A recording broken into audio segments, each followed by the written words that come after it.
Hello movie lovers, Bob for Bob's Movie Review here, and I'd like to review for you a movie I just watched called Mortal Kombat Legends Snowblind on 4K.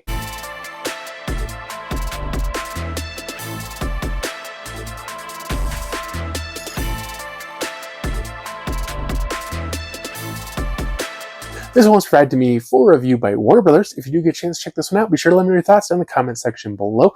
I will include more information with links to the first one down in the description. So this is obviously an animated movie and is less of a Mortal Kombat movie and maybe more in just the lore and some of the characters of Mortal Kombat as opposed to the actual Mortal Kombat tournament, because it really doesn't have any of that. So I definitely, when I see a Mortal Kombat movie, I definitely expect there to be something about the tournament. You know, that's just what I expect.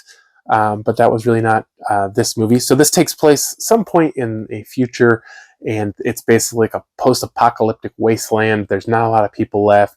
It's all desert. At some point, these revenants, and I'm not sure what they were, had come and just kind of killed people and destroyed the planet, and not a whole lot is left. There's not a lot of water or food, and people are just kind of, like I say, a post-apocalyptic situation.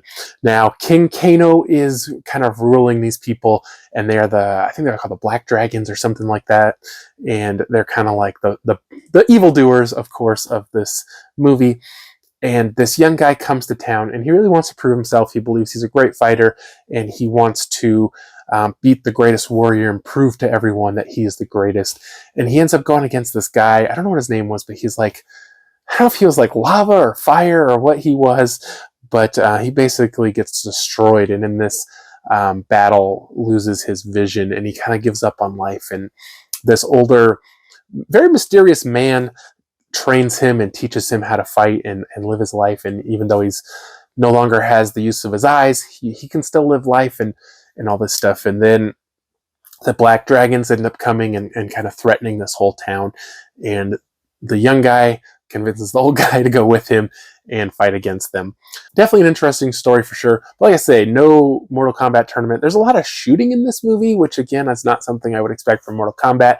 There is fighting, but I feel like almost like 50% of the action / combat is shooting, because a lot of the Black Dragons seem to use guns for some reason. Again, not something I would expect in a Mortal Kombat movie.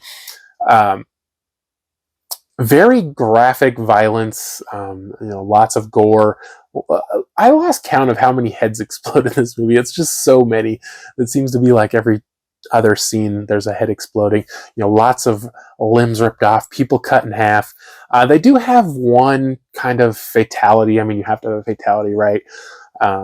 At least one. I mean, I don't know if it was from the games or not, but they do have one scene that was definitely reminiscent of a fatality. And they do have a couple characters that I'm sure were from the games, even the early games. I don't know a lot of the characters from the games. I played like the old Sega Genesis games, but that's been such a long time ago. Visually, I did like the visuals of this. It is kind of a visual style that would definitely make me think of Mortal Kombat. Very over the top. And exaggerated, and I definitely like the look of this one. So overall, I did enjoy the movie. I think it was all right. Definitely not family friendly or kid friendly. Super gory. It is just animation, but it is lots of like just exploding body parts. So I did give this one a 3 out of 5. Hope you did enjoy the video. If you haven't already, subscribe for more videos, check the chess videos, and I'll see you guys next time.